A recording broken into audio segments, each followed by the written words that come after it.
guys. So today we are going to read about the reforms of agriculture system. Means what were the steps taken by the government in economic policy of 1950 to 1990. So the first one is land reform or institutional reform. Means the land reform is also known as institutional reform. So first point in this which we will read is abolition of intermediates. Means who are the intermediates? So we have learned about the zamindari system. तो जमींदार जो थे वो क्या थे, हमारे यहाँ पे इंटरमीडिएट्स थे जिनको सबसे पहले रिमूव किया गया, क्योंकि उससे क्या हो रहा था, हमारी प्रोडक्टिविटी लेवल लो थी, प्लस कोई भी इन्वेस्टमेंट नहीं हो रहा था, कुछ नहीं हो रहा था। इस वजह से क्या किया गया, सबसे पहले गवर्नमेंट ने अबॉलिशन ऑफ इंटरमीडिएट्स किया। सबसे पहले उन्होंने जो जमींदार थे उनको रिमूव किया, यानी कि बीच में से उनको हटाया गया और जो लैंड की ओनरशिप थी वो उन फार्मर्स को प्रोवाइड की गई।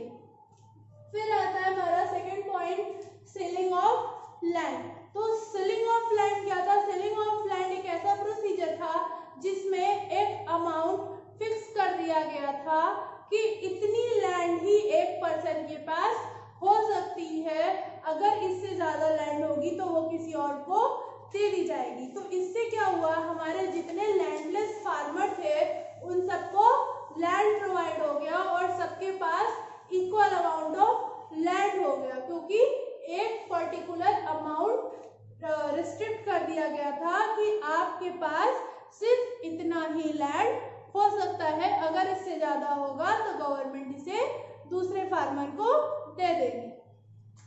Next, consolidation of holiday. इसमें क्या था कि हमारे पास जैसे क्या होता था कि काफी प्रॉब्लम्स अकर करती थी रिलेटेड टू इरिगेशन और भी बहुत सारी चीजें थी, उसको यहाँ पे रिकॉल किया गया, उसको यहाँ पे सही से किया गया, उसके लिए स्टेप्स लिए गए और उसको सही किया गया।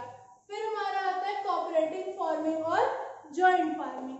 यहाँ पे क्या हुआ कि जैसे हम लोग सिंगल जब फार्मिंग करते थे तो क्या होता था कि सपोज हमें अगर कुछ भी सामान कम अमाउंट में लेना है तो जो भी सेलर रहेगा वो क्या करेगा, कोई डिस्काउंट नहीं करेगा। बट अगर हम एक बल्क में सामान लेते हैं या ज्यादा क्वांटिटी में लेते हैं तो वो अपने आप कुछ डिस्काउंट कर देता है। तो गवर्नमेंट ने क्या ऑप्ट किया कि आप लोग कोऑपरेटिव फार्मिंग कीजिए, यानी कि 10 और 20 पीपल्स का एक ग्रुप बनाइए और उस ग्रुप में बना के साथ में ही आप लोग फर्टिलाइजर्स लीजिए, साथ में ही आप लोग उसको सेल कीजिए। तो उससे क्या हुआ कि सपोज जब 10 लोग एक साथ सीड्स परचेस करेंगे तो उसका अमाउंट क्या होगा, बढ़ जाएगा। अमाउंट जब बढ़ जाएगा तो क्या होगा कि जो में थोड़ा डिस्काउंट मिलेगा, यानी कि सपोज फार्मिंग से पहले ही अगर हमने 1000 का सीड लिया और उस सेलर ने हमें 10 रुपीज 20 रुपीज डिस्काउंट दे दिया, तो हमारी फार्मिंग से पहले ही हमारी 10 और 20 रुपीज की अर्निंग हो गई। फार्मिंग के बाद जो हम अर्निंग करेंगे वो तो करेंगे ही, उससे पहले ही हमारी अर्निंग हो गई। और ये जो हमारा कंसोलिडेशन था उसमें हम ये पढ़ चुके थे कि हमने क्या किया, जो पुराने मेथड से उसको दूर किया, फर्टिलाइजर्स यूज करना स्टार्ट किया और क्वालिटी फर्टिलाइजर्स यूज किए जिससे कि हमारे क्रॉप जल्दी ग्रो हो, अच्छे क्वालिटी के ग्रो हो। ओके, तो ये था हमारा लैंड रिफॉर्म जिसमें कि हमने पढ़ा about the abolition of intermediate means removal of जमींदारी system, then ceiling of land मतलब amount of land distributed to all the farmers, then consolidation in which we adopted new technique, new methods about the farming, then cooperative farming in which we have started the doing farming with groups of 10 or 20 people and we buy or sell the goods in a bulk in a So what were the general reform? So first one was expansion of irrigation facilities. क्या किया गया? जैसे कि हमने पढ़ा था कि हमारी इरिगेशन सिस्टम की प्रॉब्लम थी, तो उसको हटाया गया। इरिगेशन सिस्टम के लिए परमानेंटली ट्यूबवेल्स और फैसिलिटीज प्रोवाइड की गई, और नियर अबाउट इन 1951 में हमारा जो 17% ऑफ लैंड था उस पर प्रॉपर इरिगेशन फैसिलिटीज उपलब्ध हो गई थी। हमारा मतलब परमानेंट इरिगेशन फैसिलिटीज अवेलेबल हो गई थी on 17% of land. Then second हमारा आता है इंस्टीट्यूशनल क्रेडिट। अभी हमने अपनी लास्ट वीडियो में देखा था कि ये प्रॉब्लम्स थी कि हमारे पास जो था इंस्टीट्यूशनल फाइनेंशियल इंस्टीट्यूशनल की कमी थी, जिसकी वजह से जो हमारे फार्मर्स थे वो जमींदार से या फिर किसी रिलेटिव्स के पास जाते थे जो बहुत ही हाई रेट ऑफ इंटरेस्ट उनसे चार्ज करते थे। तो इसलिए गवर्नमेंट ने क्या किया? नाबार्ड इंट्रोड्यूस किया। नाबार्ड कब इंट्रोड्यूस हुआ था? 1982 में। और इसका काम क्या था? गवर्नमेंट ने इसे as a apex institution launch किया था for rural development of India. यानी कि गवर्नमेंट ने इसे बोला कि आप एक हेड इंस्टीट्यूशन हो जो कि रूरल डेवलपमेंट को देखेगा। And what is the full form of NABARD? Full form of NABARD is national bank of for agriculture and rural development. Then फिर हमारा आता है मिनिमम सपोर्ट प्राइस। तो मिनिमम सपोर्ट प्राइस में क्या था? मिनिमम सपोर्ट प्राइस में हमने ये देखा कि सपोज जैसे हम जब सेल करने जाते हैं अपने गुड्स को, तो उसके लिए गवर्नमेंट ने फिक्स अमाउंट तय कर दिया कि सपोज हम 5 रुपीज पर केजी आपसे वीट परचेज करेंगे। गवर्नमेंट ने एक अमाउंट दे दिया कि हम 5 रुपीज पर केजी आपसे वीट परचेज करेंगे।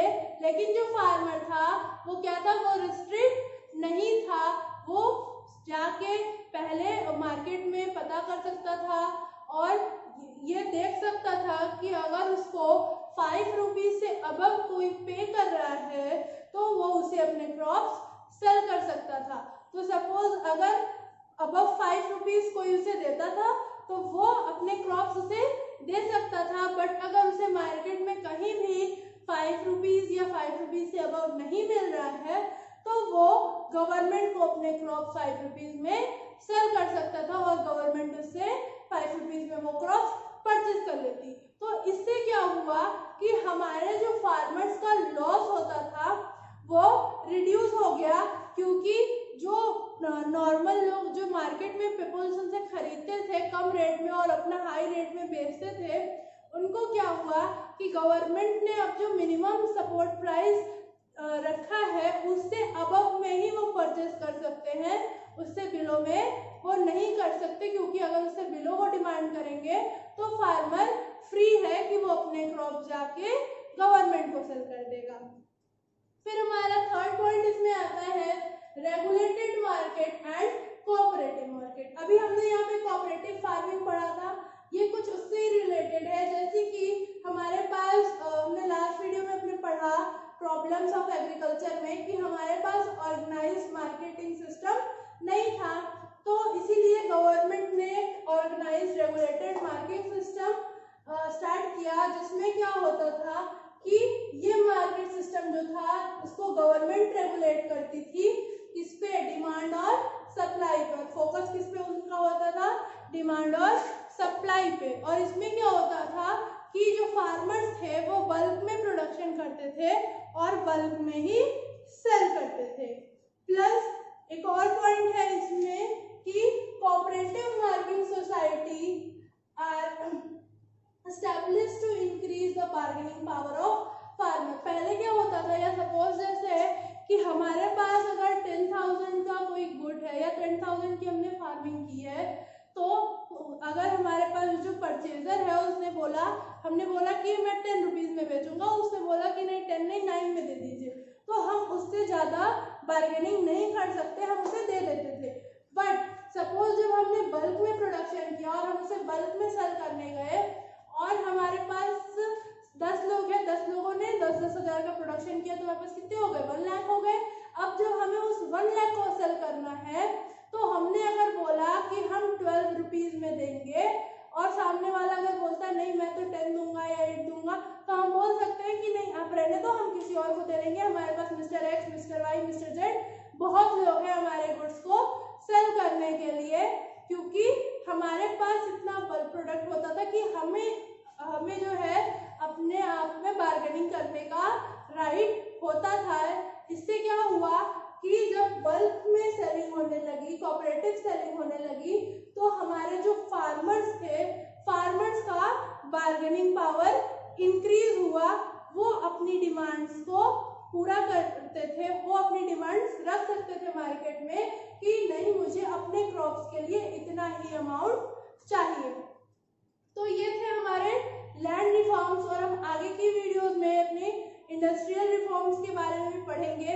लेकिन हमारा जो नेक्स्ट वीडियो होगा वो होगा अबाउट द ग्रीन रिवॉल्यूशन, जो कि हमारे इस एग्रीकल्चरल रिफॉर्म से ही रिलेटेड होगा। अभी इसमें हमने 2 पॉइंट देखे, लैंड रिफॉर्म और जनरल रिफॉर्म, कि उसमें क्या क्या चीजें हुई, क्या क्या पॉइंट्स थे जिसको सही किया गया। तो जितनी हमारी एग्रीकल्चर सेक्टर की प्रॉब्लम्स थी उसको हमने इस लैंड रिफॉर्म और जनरल रिफॉर्म में सही किया, हमारी गवर्नमेंट ने उस पे एक्शन लिया, उसको सही किया।